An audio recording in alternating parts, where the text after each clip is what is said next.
ನಮಸ್ಕಾರ ಎಲ್ಲರಿಗೂ. ಯೋಗವಂತ ಯೋಗ ತರಗತಿ ಅರ್ಪಿಸುವ ಪ್ರಾಣಾಯಾಮ ಸರಣಿಗೆ ಸ್ವಾಗತ.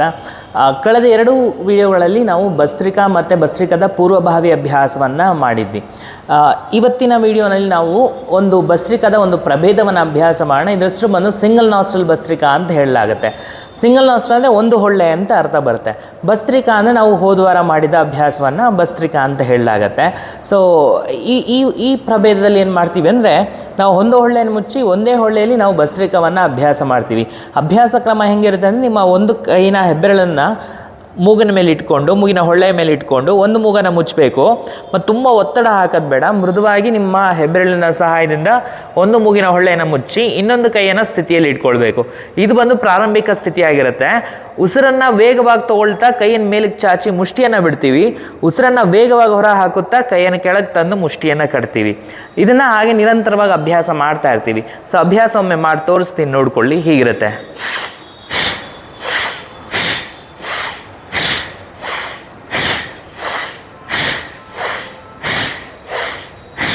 ಈ ಥರ ಮಾಡುವಂಥದ್ದು ನಿಮ್ಮ ಸಾಮರ್ಥ್ಯಕ್ಕೆ ಅನುಗುಣವಾಗಿ ನೀವು ಬೇಕಂದರೆ 50 ಸರಿ ಬಲಗಡೆ ಮಾಡಿ ಸ್ವಲ್ಪ ಹೊತ್ತು ಸಾಧಾರಣ ಉಸಿರಾಟ ಮಾಡ್ಕೊಂಡು 50 ಸರಿ ಎಡಗಡೆಗೆ. ಆಮೇಲೆ ಇದು ಒಂದು ಸುತ್ತಾಗುತ್ತೆ. ತಿರ್ಗಾ ಆಮೇಲೆ ಸ್ವಲ್ಪ ಹೊತ್ತು ಸಾಧಾರಣ ಉಸಿರಾಟ ಮಾಡ್ಕೊಂಡು ತಿರ್ಗಾ ಬಲಗಡೆ ಎಡಗಡೆ ಹಿಂಗೆ ಅಭ್ಯಾಸ ಮಾಡ್ತಾ ಇರ್ಬೋದು. ಯಾರಿಗಾದ ಭುಜದ ನೋವು ಈ ಥರ ಎಲ್ಲ ಇತ್ತು ಅಂದರೆ ನೋಡ್ಕೊಂಡು ಅಭ್ಯಾಸ ಮಾಡಿ. ನಿಮ್ಗೇನಾದರೂ ಆರಾಮಾಗಿ ನಿಮಗೆ ಕೈಗೆ ಚಲನೆ ಕೊಡೋಕ್ಕಾದರೆ ಒಳ್ಳೆಯದು. ಆಗಿಲ್ಲ ಅಂದರೆ ಒಂದು ಹೊಳ್ಳೆಯನ್ನು ಮುಚ್ಚಿ ನಾವು ಭಸ್ತ್ರಿಕದ ಪೂರ್ವಭಾವಿ ಅಭ್ಯಾಸ ಮಾಡಿದ್ವಲ್ಲ ಅದೇ ರೀತಿ ಮಾಡುವಂಥದ್ದು. ಕೈನ ಬೇಕಾದ ರೀತಿ ಹೀಗೆ ಇಟ್ಕೊಂಡು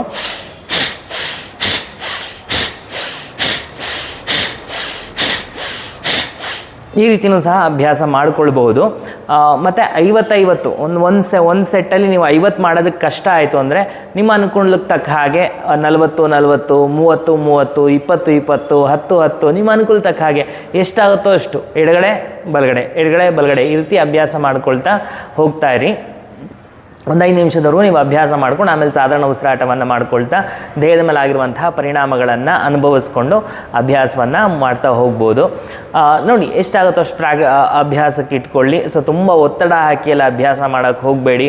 ಮತ್ತು ನಾನು ಮೊದಲೇ ತಿಳಿಸಿದಾಗೆ ಭುಜದ ನೋವು, ಕುತ್ತಿಗೆ ನೋವು ಈ ಥರ ಎಲ್ಲ ಸಮಸ್ಯೆ ಇದ್ದರೆ ತುಂಬ ಒತ್ತಡ ಹಾಕಿ ಅಭ್ಯಾಸ ಮಾಡೋದು ಬೇಡ. ಕೇವಲ ನೀವು ಉಸಿರನ್ನು ವೇಗವಾಗಿ ನೀವು ಉಸಿರನ್ನು ತೊಗೊಳ್ಳೋದು ಬಿಡೋದು ಅಷ್ಟನ್ನು ಮಾಡಿದ್ರೂ ಸಹ ಸಾಕಾಗಿರುತ್ತೆ. ಮತ್ತು ಈ ವಿಡಿಯೋನಲ್ಲಿ ಯಾವುದೇ ಸಂದೇಹಗಳಿದ್ರೂ ಸಹ ನೀವು ಧಾರಾಳವಾಗಿ ನಮ್ಮ ಕಮೆಂಟ್ ಬಾಕ್ಸ್ನಲ್ಲಿ ಬರೀಬೋದು. ಅದಕ್ಕೆ ನನ್ನ ಯೋಗ್ಯತೆಗೆ ಅನುಗುಣವಾಗಿ ನಿಮಗೆ ಅದಕ್ಕೆ ಉತ್ತರಿಸೋದಕ್ಕೆ ಪ್ರಯತ್ನ ಮಾಡ್ತೀನಿ. ಮತ್ತು ನಾವು ಹಾಕುವಂತಹ ವಿಡಿಯೋಗಳು ಇನ್ನಷ್ಟು ಜನಕ್ಕೆ ಉಪಕಾರಿಯಾಗಿರುತ್ತೆ ಅಂದರೆ ನೀವು ವಿಡಿಯೋಗಳನ್ನು ಇನ್ನಷ್ಟು ಜನಕ್ಕೆ ತಲುಪಿಸೋದಕ್ಕೆ ಶೇರ್ ಮಾಡಬಹುದು.